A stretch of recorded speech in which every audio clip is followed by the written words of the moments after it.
வணக்கம் மக்களே, இன்னைக்கு நம்ம ஷாங்க்ரி-லா ஃப்ரண்டியர் எபிசோட் 25 பற்றி டீட்டெயிலாக பார்க்க போகிறோம். வீடியோக்குள்ளே போகிறதுக்கு முன்னாடி மறக்காம நம்ம சேனலுக்கு சப்ஸ்கிரைப் பண்ணிக்கோங்க. எபிசோடோட ஸ்டார்டிங்கில் நம்ம ஹீரோ பில்லக்கோட இடத்துக்கு வந்து அவன் கலெக்ட் பண்ண பொருட்கள் எல்லாத்தையுமே கொடுக்க போது அவங்க ரொம்பவே சந்தோஷப்படுறாங்க. காரணம் இது ரேரானது, முக்கியமாக இதை கலெக்ட் பண்ணுறது ரொம்பவே கஷ்டமானது. அந்த இடத்துக்கு போனாலே ஸ்கார்பியன்ஸ் அங்கே இருக்கிறவங்களோட கதையை முடிச்சிடும். அந்த இடத்துல மட்டும் கிடைக்கிற ரேரான கிறிஸ்டல்ஸ் இருக்குது. அதே நேரத்தில் ஸ்கார்பியன்ஸோட பார்ட்ஸ் எல்லாத்தையுமே கொண்டு வந்திருக்கான அவங்க பாராட்டிகிட்டே இருக்க போது சைடில் இருக்க நம்ம எமியில ஸ்டிங்கரை மட்டும் இவன் கொண்டு வர முடியலன்னு சொல்ல ட்ரை பண்ண போது நம்ம ஹீரோ அப்படியே வாய் அம்மிக்கிட்டான்.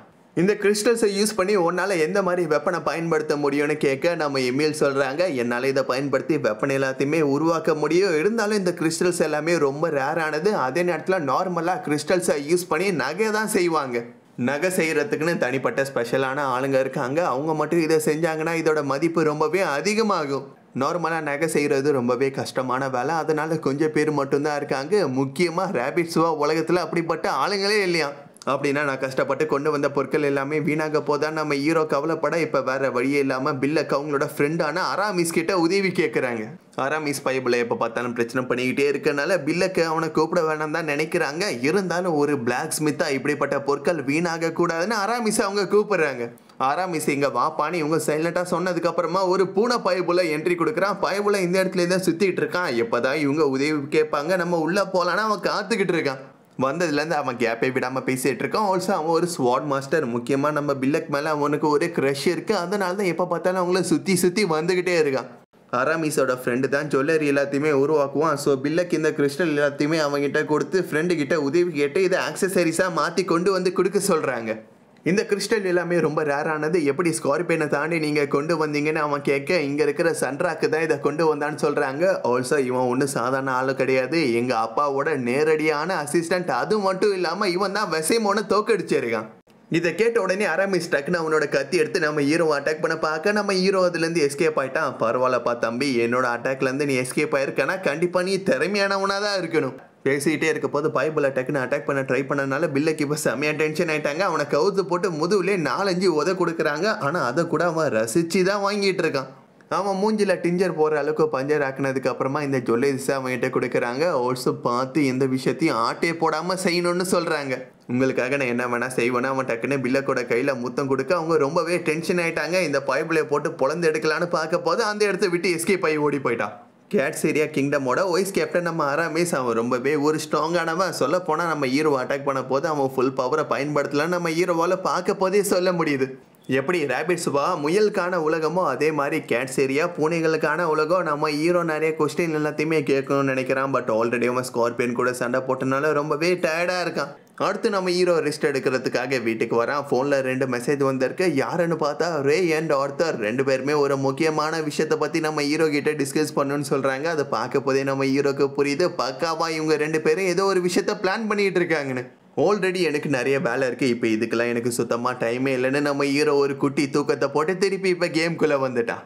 நெக்ஸ்ட் நம்ம ஹீரோ திருப்பி பில்லக்கோட இடத்துக்கு வந்து பார்த்தா பில்லக் நம்ம அராமிஸை போட்டு பொழந்து எடுத்துக்கிட்டு இருக்காங்க. பயபொலிக்கு அது கூட கொஞ்சம் நல்லா தான் இருக்குது. இருந்தாலும் வலி இப்போ ரொம்பவே அதிகமாக இருக்கனால ப்ளீஸ் என்னை விட்டுருங்கன்னு அவனை இப்போ கெஞ்ச ஸ்டார்ட் பண்ணிட்டான்.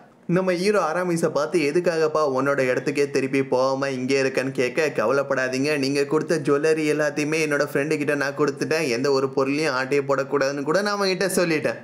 நான் இங்கே வந்திருக்க முக்கியமான காரணமே பில்லக்கு உதவி பண்ணுறதுக்காக தான். மேஜிக்கல் யூனிட் இருக்க இடத்துக்கு ஒரு ஜேர்னியில் அவங்க போயிட்டு இருக்காங்க. அவங்கள மட்டும் தனியாக போகிறதுக்கு என்னால் எப்படி அலோவ் பண்ண முடியும். அதனால தான் அவங்களுக்கு உதவி பண்ண உங்கள் கூட ஜேர்னியில் நானும் கலந்துக்க போகிறேன்.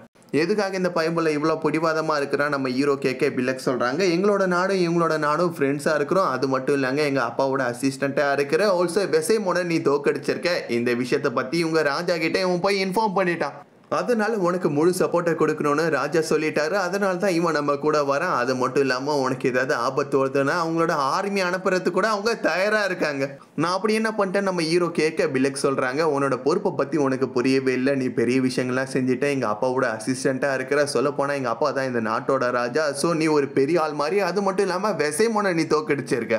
ஆல்சோ உன்னோட உடம்பு ஃபுல்லாமே அந்த உல்ஃப் கூட சண்டை போட்டதுக்கான ஸ்கார் இருக்குது. இதை பார்க்க போது வேர் உல்ஃப் இனத்தை சேர்ந்தவங்க, அது மட்டும் இல்லாமல் லிசார்ட் மேன் இனத்தை சேர்ந்தவங்க எல்லாருமே உன்னை லவ் பண்ணி உன்னை கல்யாணம் பண்ணிக்கணும்னு உன் பின்னாடியே சுற்றி வருவாங்க. சிம்பிளாக சொல்ல போனால் நீ இந்த உலகம் ஃபுல்லாமே ஃபேமஸ் ஆகிட்ட. அதனால உனக்கு நிறைய நல்லது நடக்கும். அதே நேரத்தில் உனக்கு நிறைய கெட்டது நடக்கிறதுக்கான வாய்ப்பு கூட இருக்குது.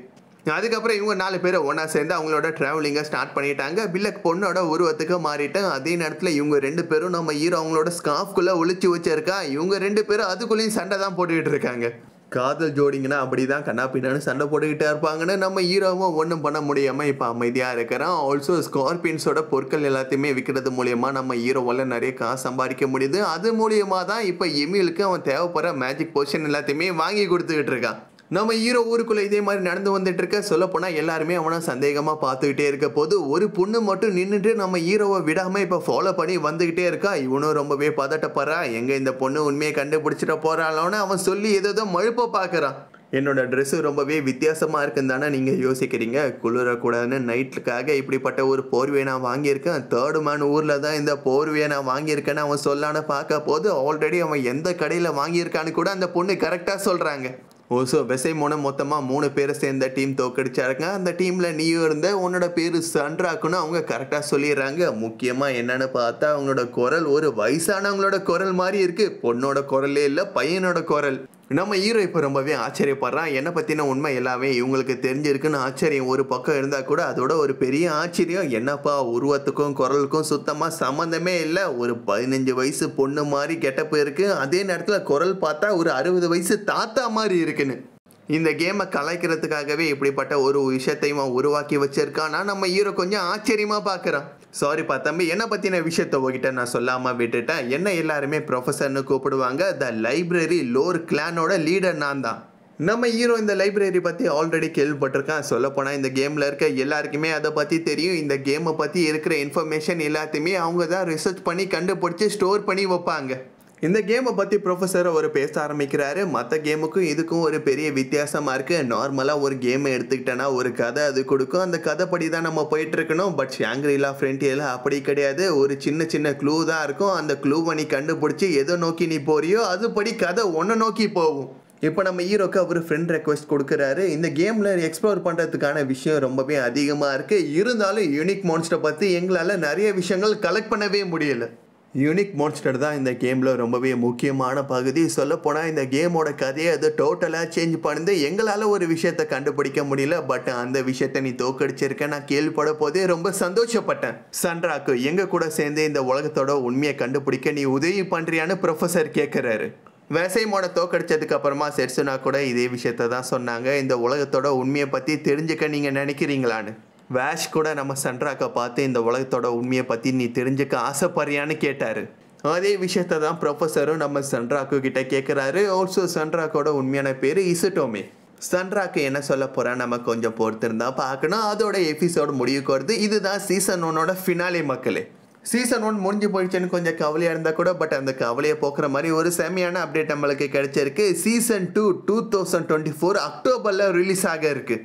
6 மாதத்தில் சீசன் 2 நம்மளுக்காக காத்திருக்கு. ஓகே மக்கள், சீசன் 2ல் நான் உங்களை மீட் பண்ணுறேன். இந்த எபிசோட் உங்களுக்கு பிடிச்சிருந்தா லைக் பண்ணுங்கள், ஷேர் பண்ணுங்கள், கமெண்ட் பண்ணுங்கள். மறக்காமல் நம்ம சேனலுக்கு சப்ஸ்கிரைப் பண்ணிக்கோங்க.